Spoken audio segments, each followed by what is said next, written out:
Hello, friends, welcome back to my channel. So, now I'm going to continue the Sita, Warrior of Mithila, first chapter because half of it I have read and half I have to continue now. Let's start it. There was probably just one enemy now. She looked down at the earth and whispered, "Help me, Mother Earth, help me." She drew her knife from the scabbard tied horizontally to the small of her back. She closed her eyes. She couldn't afford to look or around the tree and expose herself. She would probably be shot instantly. Her eyes were useless. She had to rely on her ears. There were great archers who could shoot arrows by relying on sound, but very few could throw knives at the source of a sound. Sita was one of those very few. She heard a loud yet surprisingly gentle voice. "Come out, Princess Sita. We don't want to hurt you. It's better if—" The voice stopped mid sentence. It would not be heard ever again, for there was a knife buried in the throat that had been the source of that voice.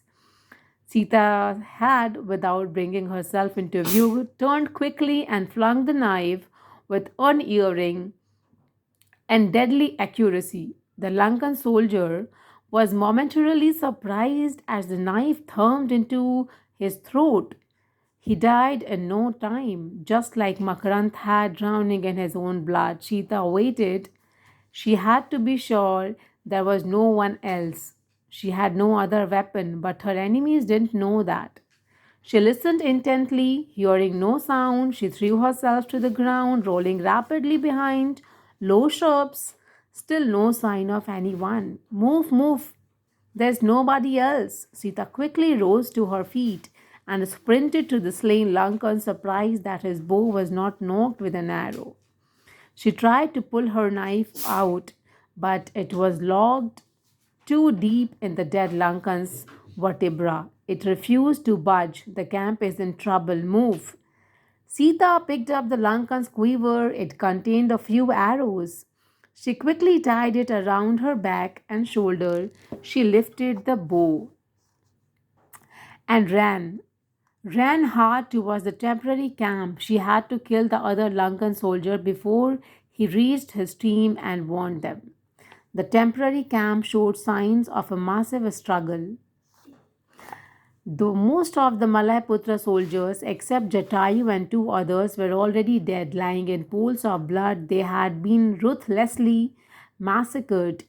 Jatayu was also badly injured. Blood seeped out from numerous wounds that covered his body. Some made by blades, some by fist. His arms were tied tightly behind his back. Two Lankan soldiers held him up in a tight grip. A giant of a man loomed in front, questioning the great Naga. Naga was the name given to people of the Sapta Sindhu born with deformities. Jatayu's formation gave his face the appearance of a vulture. The other two Malaiputras knelt on the ground, also bloodied. Their hands were similarly tied at the back. Their three Lankan soldiers surrounded each one, while two more held them down. The Lankan swords were dripping with blood. Ravan and his younger brother Kumbhakarna stood at a distance, looking intently at the interrogation, focused, their hands clean of any blood. "Answer me, Captain," barked the Lankan. "Where are they?" Jatayu shook his head vehemently. His lips were sealed. The Lankan leaned within an inch of the Naga's ear and whispered, "You were on one of us, Jatayu. You were loyal to Lord Ravan once." Jatayu cast a malevolent look at the Lankan. His smoldering eyes gave the reply. The Lankan continued, "We can forget the past. Tell us what we want to know and come back to Lanka with honor." This is the word of a Lankan. This is the word of Captain Khar.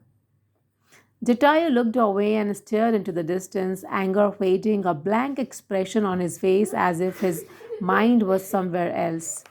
Thank you so much, friends, for listening to the story. If you're liking, please like, share, and subscribe my channel. Bye, friends.